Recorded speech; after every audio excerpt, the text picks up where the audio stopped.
So, here we are, another Sunday closer to Thanksgiving.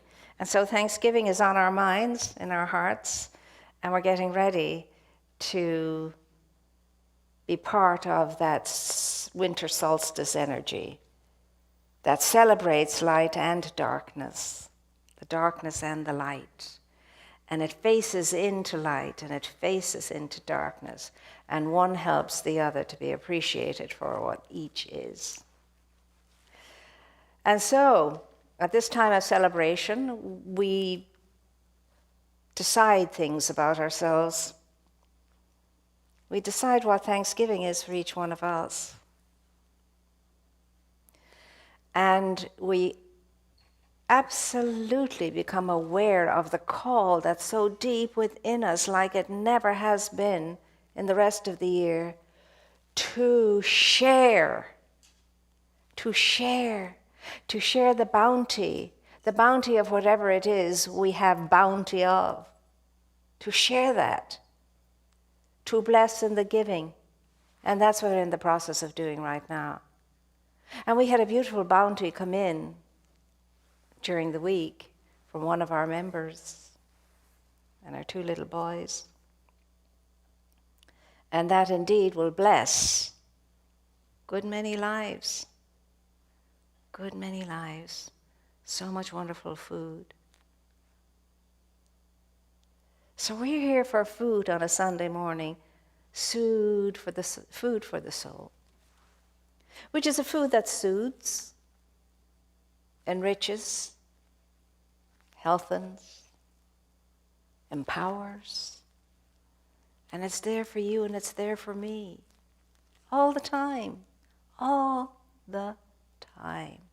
So it is easier for us all to give thanks at this time of year because Thanksgiving is in the air and it's all around us and it's all about us. And it's the culmination of the process that takes place in the holy season. You and I are in the holy season of the year now. And I love that the greatest holy season of the year is in the wintertime. And it's filled with hope and expectation of good. It's filled with hope for brighter experiences in our life. I was listening to a wonderful interview with Barbara Streisand yesterday, I think it was. And she was talking about all that she had to be grateful for, you know, and her life in the beginning was not at all easy. Not at all easy. That girl slept on the sitting room couch until she was 13 years of age. Her brother got the bedroom.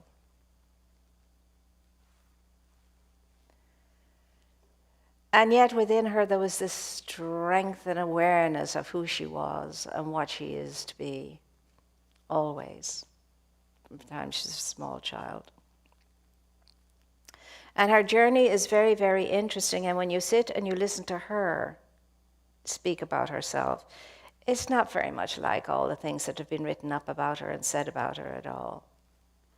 As she said at one time, I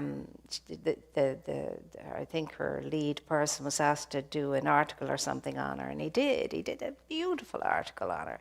He talked about things like how she was very considerate of people and very careful and patient in her work and had a great standard of excellence, and how she never raised her voice to anyone but respected the people she worked with, etc. Not a word of it got printed. Not a word of it got printed. Because the outer world had their own version of who she was and how she was. They'd rather stick with that because that would sell papers. And she said every time she made $1, she always gave some of it away. She always gave some of it away. And she talks very definitely about the power of gratitude and the power of sharing. And so we know many, many stories of people who got off to not a great start, and some in dire circumstances, like Oprah, and how they took what they were given, worked with what they were given, and mostly believed in themselves, and stuck to it. And when Barbara was asked about her work and so on and so forth, and how she did a lot here and not so much there, well, she said, I always committed to myself only to do work that I was in tune with, that I was okay with, in the sense that it was what I wanted to do. And I always wanted to do something that was worthwhile. And she really, really wanted to be an actor as a kid. But that wasn't happening for her. She didn't have the right look, this, that, and the other. But her singing got her in through that door because she was such a phenomenal singer. Eventually, she got through the door she wanted to be through. And then again, she had the problem with only doing the movies she wanted to do, could believe in, and had a difficult time herself doing the kinds of things that she would like to do as far as movies were concerned. But learned all the way through and grew all the way through, and has come to a stage now in her life where she's totally happy with everything that's happening, but knows there's more to do. Very, very focused on gratitude and sharing, like so many people who have succeeded. And everybody thinks, well, I'll do that when I make it. Worst possible thing you could think. It's like the little girl who said to her daddy, Daddy, that man is looking for money for food. And he said, oh yes, sweetheart, you have $1. Would you like to give him some of your $1? And she said, oh, you've more money than I have, and when I have as much money as you have, I'll give my money. He just gave the man something and then took the daughter aside and told her, look, you have $1 and you found it very, very hard to give 10 pennies out of that $1, didn't you? And she said, yes. Well, he said, it's always going to be like that. Whether you have $1 million or $1 billion, you're always going to be challenged to give that 10%. A wise man teaching his children the creative process and the law of circulation, So, here's what I know, that for any one of us to get through anything we're going through, anything that is facing us, anything we're in, or anything that might crop up, it's not going to happen so well for us if you and I are not deeply and consciously connected with the creator of our being, with the divine designer of our lives. And for that to happen, we need to be on the inside of prayer. And prayer is not saying prayers. That's part of the learning process. Prayer is an energy. It's a power, it's a force. And it's one I have to know how to access. I have to know how to access that power. And it's not by, please, please, please, please, please, and will you do, and God, I promise this, and if you'd only do this time. None of that. It has to do with understanding that this God that people have created for themselves, the sky God or whatever, the out there God, is not really that effective. That every one of us has to contact the inner godliness within ourselves, has to learn to recognize the godliness within ourselves, even in our worst states, in our baddest moments. The way to get through all of that is to pause, stop, look, listen, and respond. Stop, look, listen, and respond respond. It's not enough to stop. It's not enough to look. It's not enough to listen if you don't respond. Now, where and how is that going to happen? Well, you have to start believing in yourself. You've really got to believe in yourself and know that you are not the sum total of what's happened to you in your life or all the goings on in your life. You're not that at all. And that your past doesn't equal your future. That you can change that up now. You truly can. You can decide,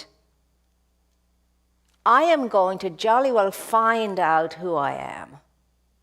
I'm going to commit myself to that process. I'm going to commit myself to finding my true self.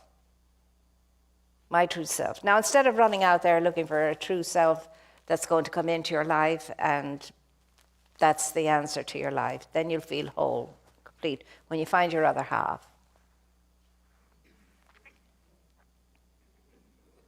You have to start believing that a half is always a half, no matter what.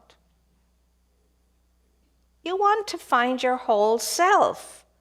You and all your awe and power and grace and intelligence and ability. That's what we all want to discover. And until we do, we'll never have lasting happiness. It's fleeting.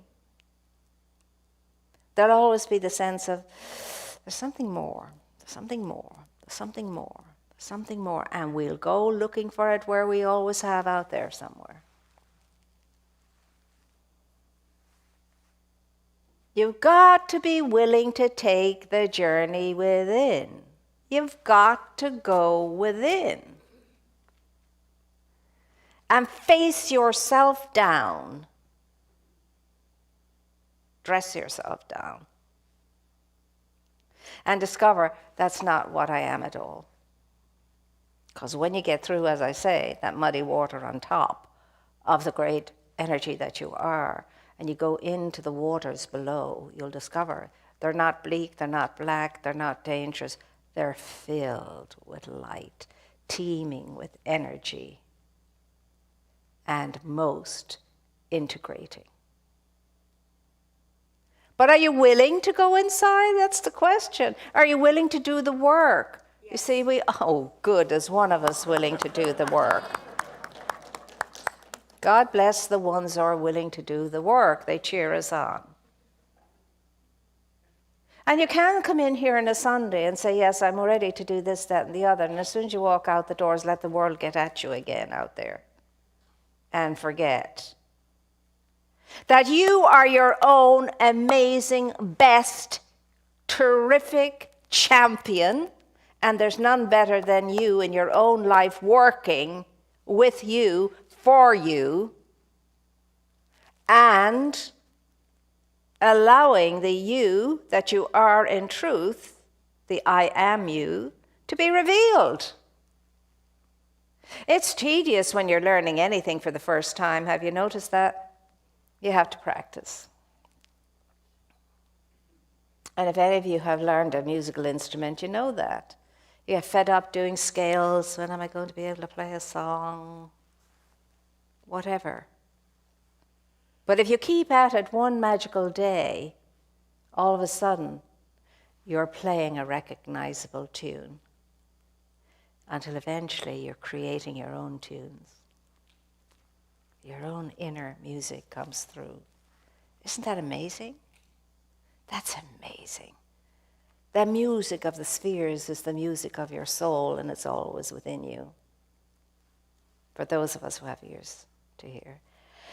So I'm telling you that really, there's not a darn thing for you to do in your life to have a great good life except wake up and remember.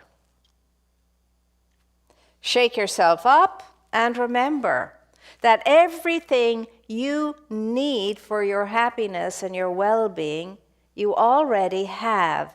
It is your inner self. And you have to first of all come to terms with that because you can't quite believe it. Because most of us are told, oh, you have a long way to go. Still have a long way to go.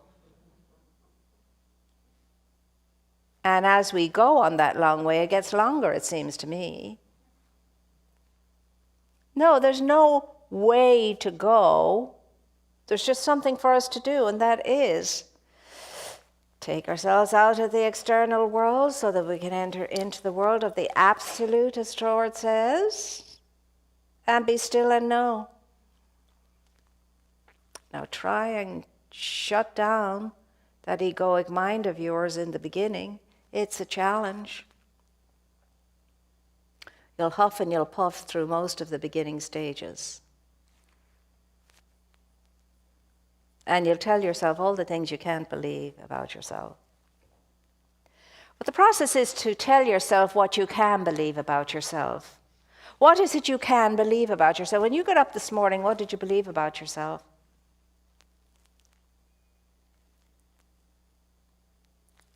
Do you still believe it? When you went to sleep last night, before you went to sleep, what were you believing about yourself? Because your first thoughts and your last thoughts in the morning and in the evening are most creative. They set the scene for your night's sleep and your day's experience. So what are you going to choose to believe about yourself and life? And after that, in class, we have some people who like to remind us all, what's your action step now? There always has to be an outcome to an income. Incoming grace, there has to be an outcome in outgoing grace. How many of us are still sitting around moaning and groaning and belly aching about all the things we haven't got yet, we haven't done yet, we haven't achieved yet, we haven't acquired yet? And as long as we're doing that, we'll never have enough. We'll never get there. We'll never get to the fulfillment house. So what we need to be doing is looking at what we do have. First thing, amazing grace. That's what we do have. We can't have any better than that. And indeed, we have all of it. Nothing short. It's all amazing grace. The great saint of Teresa of Avila would say that her prayer, your prayer life is how you live your life. It's all what you think and say and do. It's all the culmination of that. It's not as much as saying the rosary is very wonderful, as much as going through all the affirmations is very wonderful, as much as using all the prayer beads are very wonderful. They're only a stepping stone to knowing something on the interior side of life that is your truth, the truth that will set you free. That's prayer. It's real prayer. It's the imbibing of the energy of the power and the presence and the grace that is within you, and that's what gets us through everything. That's what stops all the worry, the fear, the fret, the anxiety, because we know I have the power within me to take care of whatever I need to take care of. If I get out of its way, and if I trust its creative process, and if I allow myself to surrender, is the big word. To surrender all of the nonsense I've been allowing myself to absorb. And to get out of the way and surrender and say, as we do in the junior church at the end of our prayer treatments, over and out, God. Give it up, hand it over, but in an active way. In a way that's awaiting the guidance that comes with that and the following up of that guidance. Let's face it, nobody can do a job better than infinite intelligence at work in us and through us. And you and I can be as helpful as all get up to ourselves and to each other, but it wouldn't be enough until we bring in that other element. We're just supporting the creative process. We're supporting the energy of spirit. We're supporting the truth of our being. And the only way that's going to happen is for you and for me to get a handle on what we're thinking, what we're saying, what we're feeling, and how we're being. So we must elevate our thoughts. We must elevate our words. We must elevate our deeds. We must elevate our sense and sensibility. We must be the spiritual beings in practice that we are in truth. Spiritualize it all, spirit it all, and do what the great Saint Teresa of Avila always did when she was absolutely out of her mind and out of principle. Hover over me, God. Hover up through me, God. Hover, God. She would always say to herself to snap out of it. So catch yourself on. Come up with ideas, the way you're going to handle yourself when you lose it, the way you are going to respond to something that you think is awful. Practice responding in a different way, in a way that's not dangerous to you or harmful to anybody else, but in a way that is supportive and encouraging and uplifting. Practice it. Do the hovering, or your equivalent to the hovering. You see. Beam me up, spirit. Beam me in, spirit. Whatever it is for you, find it. Find what works for you. Find your power words and stop using empowering words. Don't let those negatives flow out of your mouth. Remember, you're elevating your thoughts, elevating your feelings, elevating your speech, elevating your behavior, elevating your whole life. Just keep telling yourself, elevate, elevate, elevate, elevate, elevate. And if you were Donna, you'd be dancing, elevate, elevate, elevate, elevate. And that kind of movement is already raising your energy. It's already getting your giddy up. Now, you have to have a sense of humor in all of this. And the reason why you can have a sense of humor, even the ones who say they don't have one, is the fact that God has a sense of humor. My God, we wouldn't be like we are if God didn't have a sense of humor. God has a sense of humor, so therefore you have one too. It's in the energy of life. So cast your burdens upon that Christed power within you and let yourself go free to trust your creative process, no matter how bad things seem to be. Say, there is a power for me. It's the power that's in the universe. It's a godly power. And that power is available to me. Always, right here and right now. So I choose to embrace that power, to live that power, to feel that power, to be that power, no matter what. And so it is. And there we have it.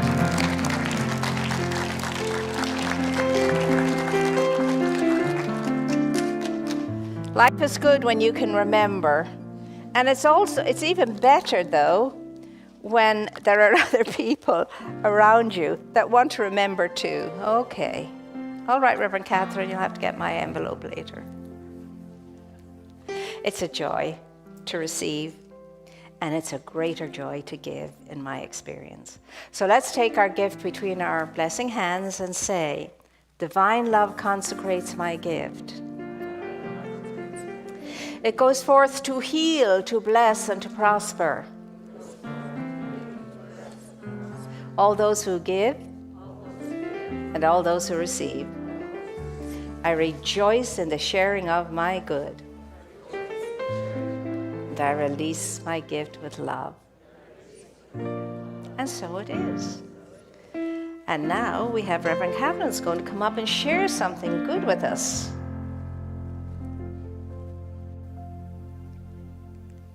This is the time in our service when we honor our mission statement, which is to honor your presence, to nurture your spirit, and to enrich the life of all we serve.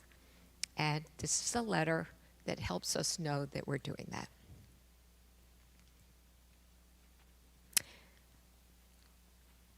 My beloved golden retriever was diagnosed with cancer a couple of years ago. He had surgery, he had chemotherapy, and blood tests regularly, and seemed to be doing really well until January of this year. At that point, his test said that he wasn't doing really well. He seemed himself, and considering that the other parts of my family had grown up and moved out, and he was the one that was left with me, he still felt as if he were with me. But then, in April of this year, he did as they often do. He crossed the Rainbow Bridge. I was overwhelmed. I had had this boy for 13 years, and I was just simply devastated. A few days after his passing, Dr. Moira phoned me, and we chatted for a while. And I felt so much better, and I want you to know that I will always be grateful that she took the time to console me when I really needed it. Thank you. Reverend Catherine. Thank you, Reverend Catherine. Well, you see, I knew Doobie. Doobie was his name, and I always would go, Doobie, Doobie, Doo. And a beautiful, beautiful, precious, precious four-legged friend. And they're just as much dear to us as many individuals are. They really are, those four-legged friends, or feathered friends, or fishy friends, whatever they are. But my goodness, that was a good innings for a golden retriever. And such a lovable lad. Anyway, I know he's still with his dad in spirit, but it is a wrenching when that happens. And if I may delay you for another moment, I can remember that I didn't have any pets because I was in the convent. But when I was out of the convent and first year teaching, one of my college friends decided that I should have one of the cats that was born under her staircase. Somehow this cat got in and whatever. And so one of them was very rambunctious, but she was like a regular Olga Corbett. She'd be swinging out of the handle of the basket. The others would be fast asleep. And she landed the cat on my doorstep one day. I wasn't even there. When I came home, I had this basket and a cat in it. So I learned a lot about having an animal with this little kitten cat. But she was, I didn't know anything about cats much at that time at all. So I let her play out in the garden, and there were other probably little cats visiting and so on and so forth. Anyway, she got very seriously ill in her first year, at the end of her first year. And I had no idea what the heck was going on. But I woke up one night and I heard a baby crying. I said, "Where's that baby?" And so I looked around and I found Tibbs, the kitten, and she was crying like a baby. And she was walking all around in circles and things like that. I didn't know what to do with her, so I picked her up.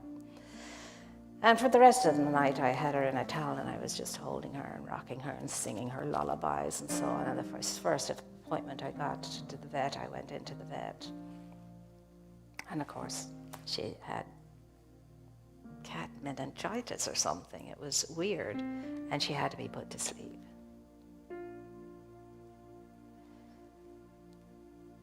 And I couldn't believe it because she was fine, and now here she's, So I said, okay, I want to bring her home.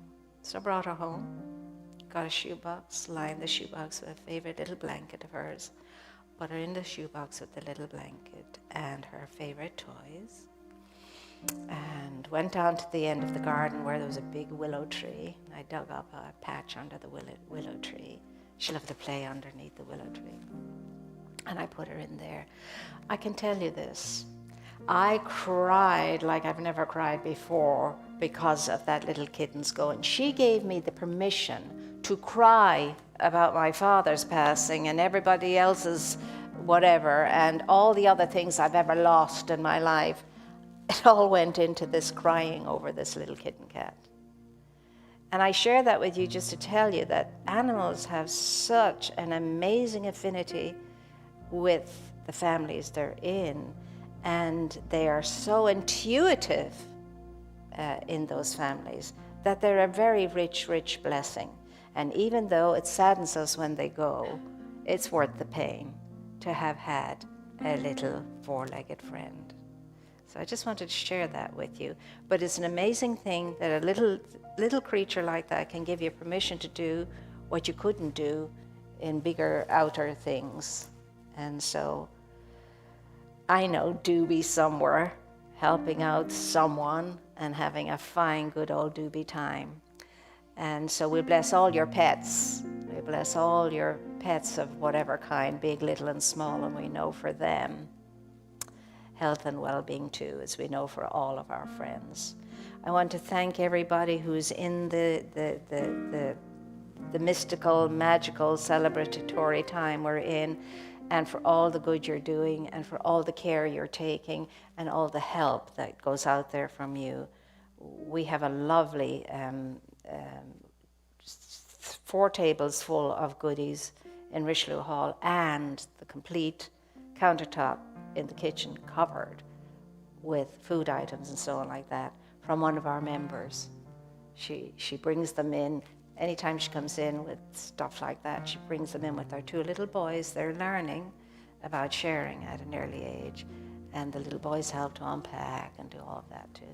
So we're very grateful to her, because our cupboard had been totally bare. If you saw that little video I did, our cupboard was almost bare because we've never had greater need. And then now it's full again to the brim. So I want to thank you all for every good thing you're doing, the good that you know about and the good that you don't know about, and mostly you don't know about the good that you're doing. You know about some good you're doing, but you've no idea about the rest of it. So thank you for that. But I want you to feel good about yourself. That's the whole idea of this. Feel good about yourself and the power you have every day of your life to do a bazillion little things that lifts up. You smile at somebody on a walk. That's friendly. Somebody's looking at you in the car that you're stopped when you smile at them, and that does something good. You let somebody in, and that's a wonderful thing, because I learned a long time ago from, I think it was Gary Zukav, if you let them in, they can't cut you off. So in every way in your life, that's a lesson. So I'm going to close now at that state of gratitude, and you can still bring in, anything that you think we can use to help other people to have a better end of year experience. And we will be going into the Christmas tree families very, very soon. We need great help with that, that's for certain, sure. And you've always been terrifically, amazingly generous. This community always has. When we go up to Arrowhead, we're known as the people who leave the best tips. We're known as the people who leave the best tips.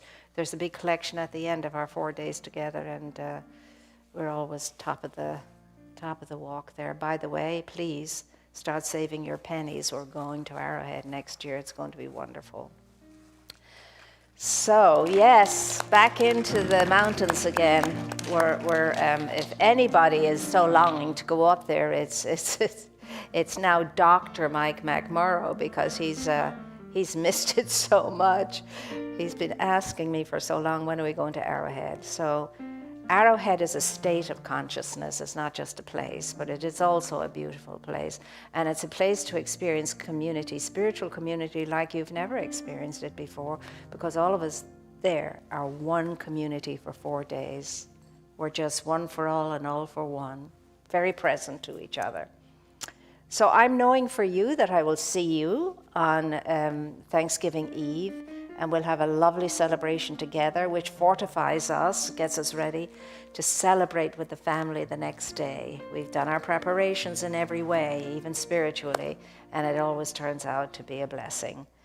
So we're going to have our prayer now, and our prayer is going to be for all those in need at this time, any kind of need, whatever that need is, that needs may be met, and that in each individual who feels a need for something has an open receptivity to having that need met. So, here we go.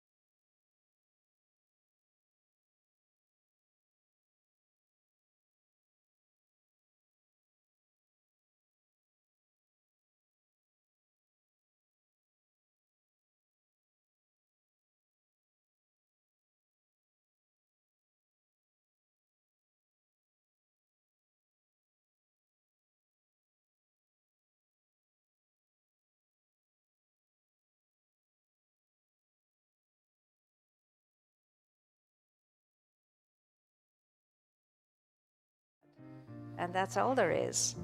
So we're now going to have our peace song, and then there will be fellowship outside.